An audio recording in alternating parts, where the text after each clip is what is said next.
ministre, Madame la préfète, Monsieur le préfet, Mesdames et Messieurs les élus, Mesdames et Messieurs, chers amis. Je ne l'ai pas lu, mais il paraît que dans le dernier roman de Houellebecq, Sérotonine, le héros et la France s'enlisent dans une impuissance assez glauque.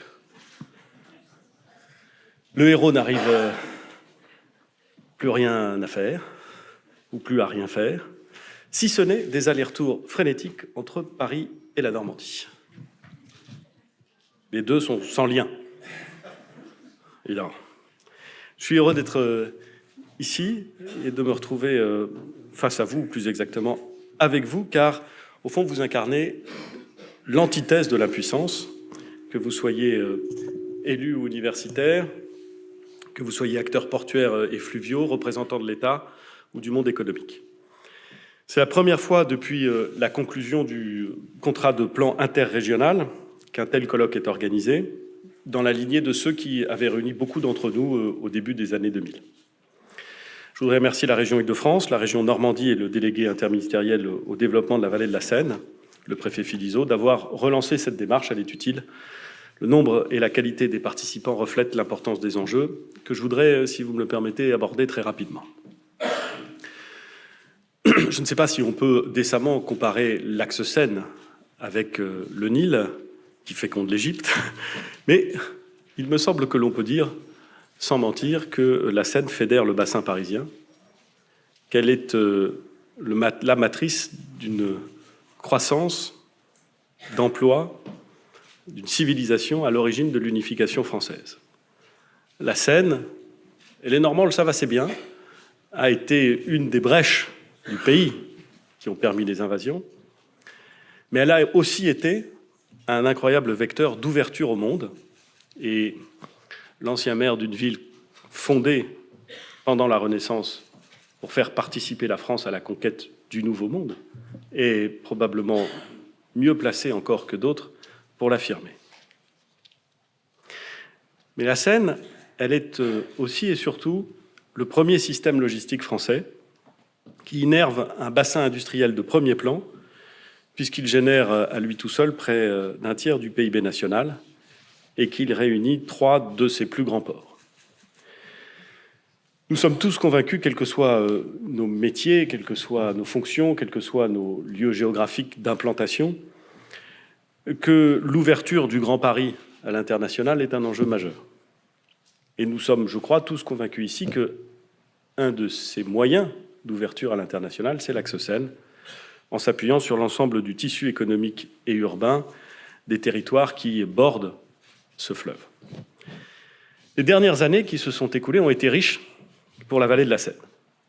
Nous nous souvenons, beaucoup d'entre nous en tout cas se souviennent ici, de l'enthousiasme qui a prévalu lorsque Antoine Ruffnac au Havre, Laurent Fabius à Rouen, avec Valérie Fournéron, dont je salue la présence ici, et Bertrand Delanoë à Paris, se sont engagés pour qu'une coopération des places portuaires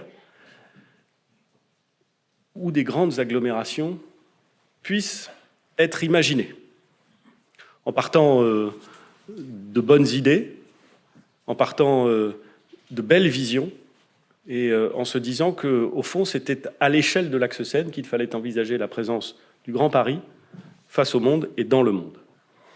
Depuis 2015, les outils ont été progressivement enrichis. Sous l'impulsion du préfet Philizot, l'État et les régions Île-de-France et Normandie ont élaboré un schéma stratégique partagé dédié à l'axe qui porte sur la gestion durable de l'espace, des flux, des déplacements et sur le développement des activités économiques et de recherche.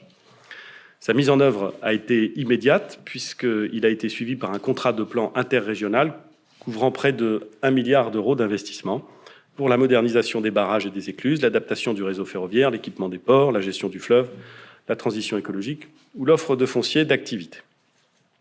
Les perspectives d'avenir pour la vallée de la Seine se dessinent donc clairement. Le séminaire auquel nous participons ayant vocation à les évoquer, je voudrais en traiter avec vous au moins 4. Le premier enjeu, c'est toujours celui de la connaissance. Pour agir sur un territoire, il faut le connaître Il faut diffuser les savoirs en cours. C'est particulièrement vrai pour la prise de décision publique. Ces dernières années ont permis de mettre en commun et de diffuser de très nombreuses connaissances sur les territoires de la Seine, qu'il s'agisse des paysages, de l'état des eaux, du positionnement des infrastructures. Si j'osais, je le dis devant certains géographes ici, je dirais qu'une bonne décision commence souvent par une belle carte. Certains disent même que la géographie a été inventée pour les militaires.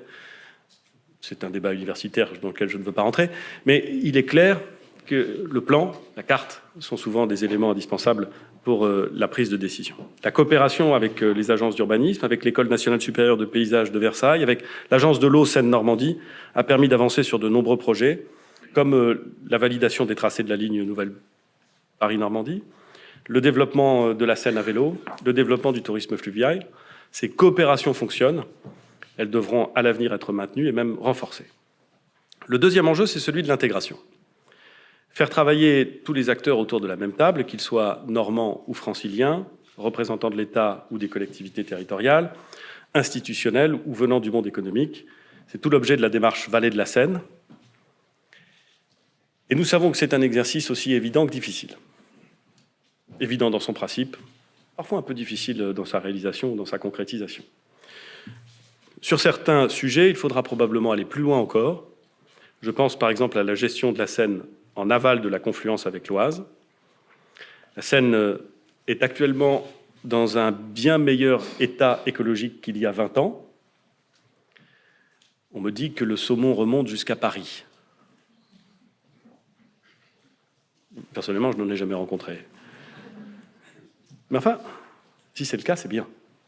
On me dit que le nombre d'espèces de poissons qu'on y trouve n'a jamais été, alors je ne sais pas si c'est jamais depuis des temps immémoriaux ou jamais depuis qu'on le mesure avec sérieux, mais jamais été aussi élevé lui non plus. Mais la réduction des débits, les risques d'inondation liés au changement climatique et à l'artificialisation des sols nous obligent à ne pas baisser la garde. Pour une plus grande efficacité, il faut mieux associer les deux régions, les départements, toutes les intercommunalités en charge de l'eau et des milieux aquatiques, en continuant à s'appuyer sur les financements interrégionaux et sur les financements du contrat interrégional. La question de la création d'un établissement public territorial de bassin normand, voire s'étendant sur une partie aval de l'Île-de-France, est posée, et je sais que beaucoup d'ici y travaillent. Le troisième enjeu, c'est celui de la mobilité le long de la Seine. Les investissements massifs de l'État et des collectivités territoriales en cours et à venir vont permettre de relier mieux et plus rapidement Paris à la Normandie. Et, comme dirait ma grand-mère, c'est pas du luxe. Je pense bien évidemment et avant tout à l'offre ferroviaire. Nous avons tous fait le constat, depuis longtemps, du caractère largement perfectible de la liaison, pas de la lésion, quoique, de la liaison ferroviaire entre Paris et la Normandie. On sait, particulièrement en Normandie, depuis Proust et Maupassant, que les voyages en train donnent lieu à des rencontres inoubliables. Mais enfin, la perspective de mettre un temps bien plus important aujourd'hui qu'il y a 70 ans pour faire Paris-Le Havre ou Paris-Cherbourg n'est pas véritablement acceptable. Ce constat, nous le faisons tous depuis longtemps, et nous pouvons tous avoir conscience et reconnaître que le faire est le plus facile, et que corriger ou rattraper ce retard relève d'un exercice financièrement redoutable et techniquement redoutablement compliqué. Nous le savons, mais enfin, il ne faut pas avoir peur de la difficulté, sinon on se contente des problèmes. La mise en service d'Éole en 2024, en prolongeant le RER E vers l'ouest parisien, va alléger la charge entre Saint-Lazare, La Défense et Mantes.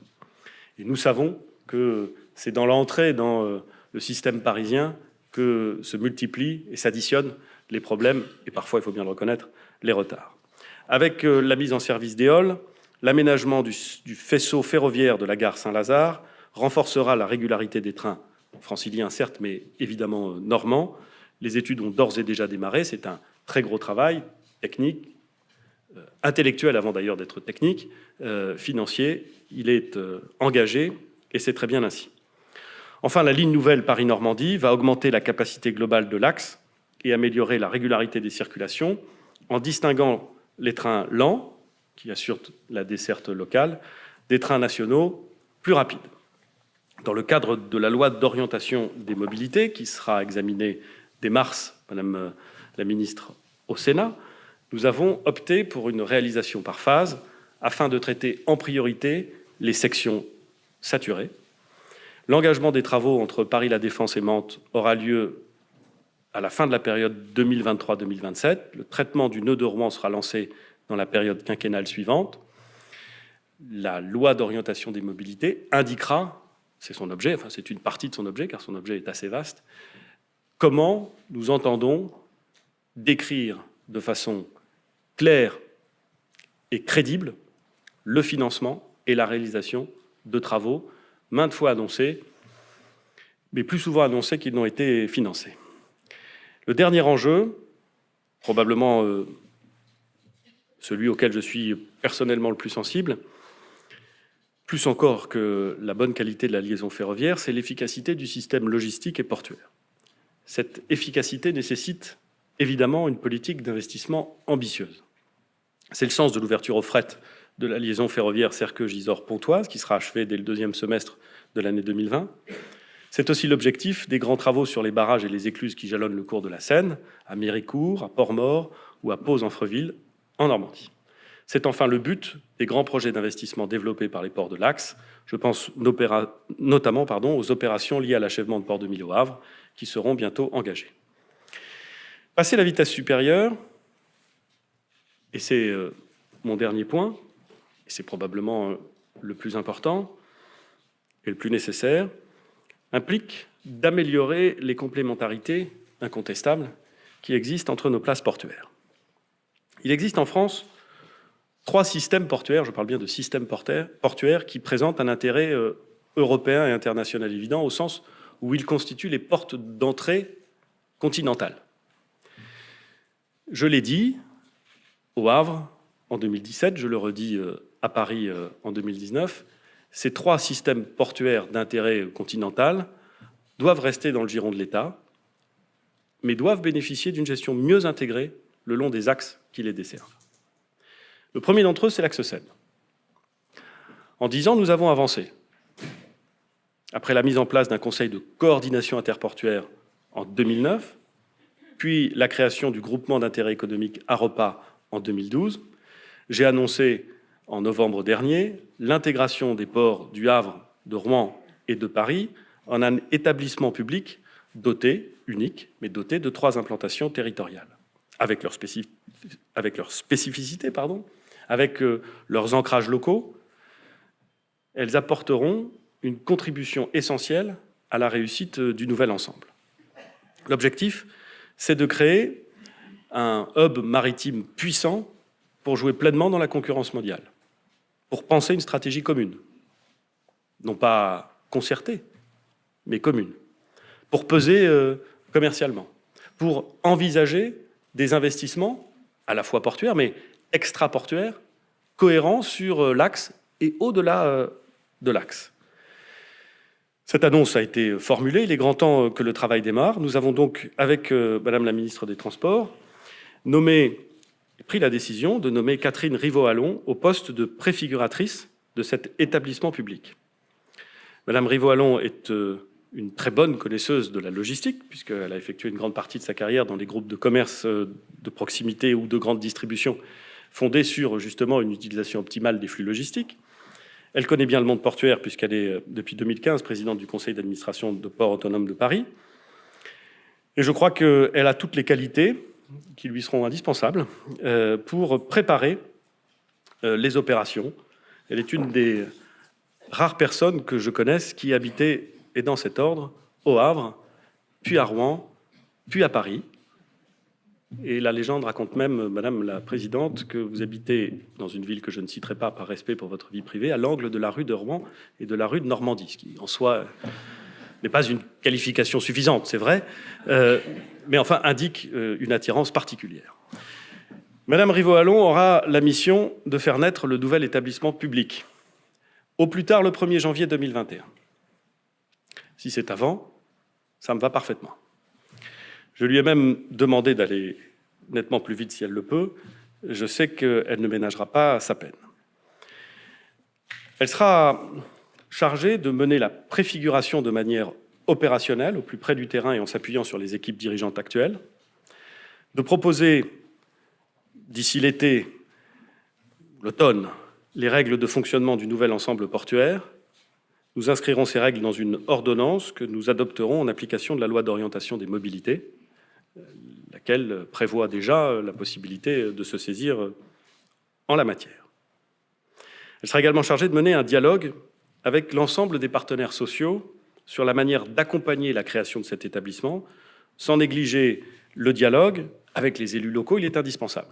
Il est indispensable que dans ce nouvel ensemble portuaire, les points de contact entre le monde portuaire local, les élus locaux, soient des points de contact denses, fluides, car les ports vivent certes de flux mondiaux, mais ils vivent d'interactions locales.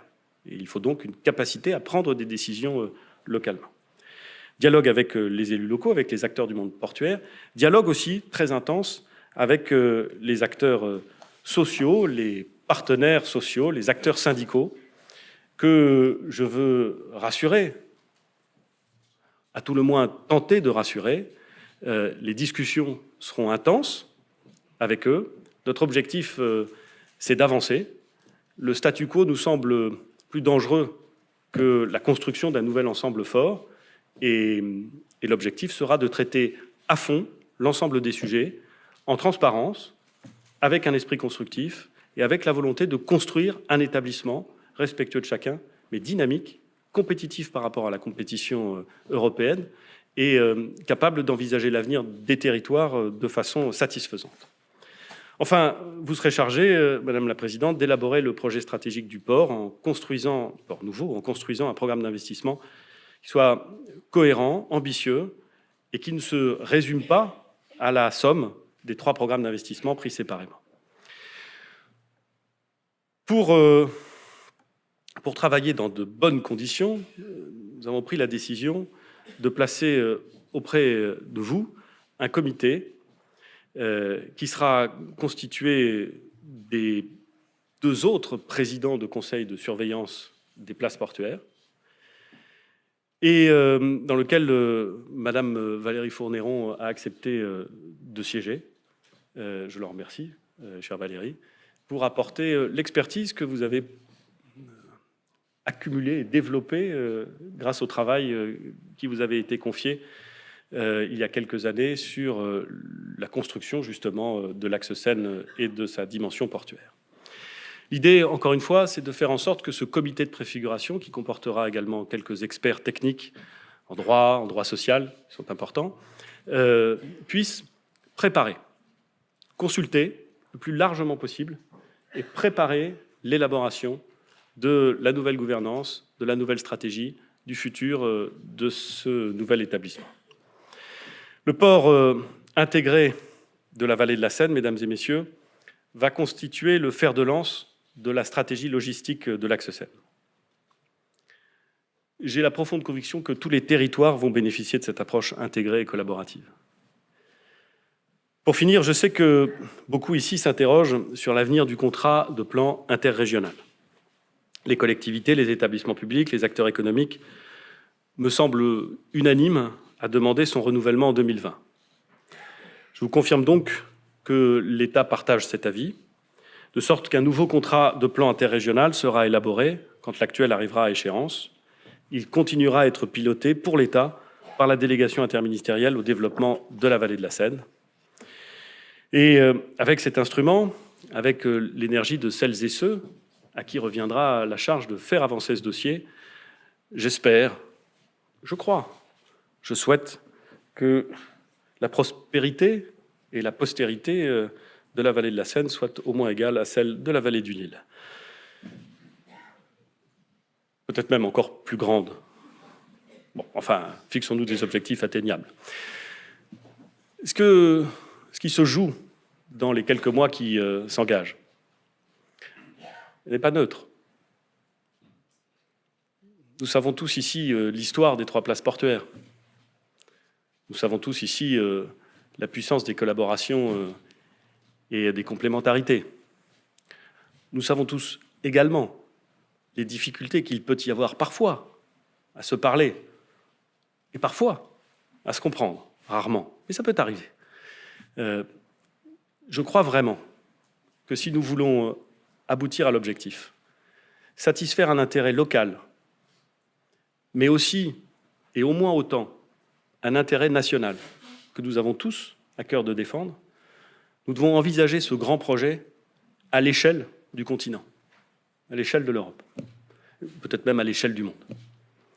Et il est donc temps de mettre à profit les exceptionnelles compétences de chacune des places portuaires pour qu'elles cessent de se regarder ou de travailler au mieux en complémentarité, pour qu'elles se conjuguent, qu'elles se renforcent et qu'elles soient véritablement appréhendées de façon systémique. C'est un enjeu complexe. Je sais qu'il suscitera des interrogations, parfois des inquiétudes, parfois des oppositions. Mais je crois qu'il est vraiment de l'intérêt collectif, de l'intérêt national, de se lancer dans ce projet. C'est ce que je voulais vous dire ici, en remerciant tous ceux qui vont consacrer du temps et de l'énergie à l'élaboration de ce projet, en leur disant que l'État est déterminé. Nous ne sommes pas pressés, et il faut prendre le temps de bien se comprendre, de bien s'entendre, de bien se caler. Ne pas être pressé, mais être bien déterminé. Parce qu'à la fin de la fin, ce qui se joue, c'est quelque chose de décisif pour chacune des grandes agglomérations en question, pour les 2 régions et pour notre pays. Je vous remercie.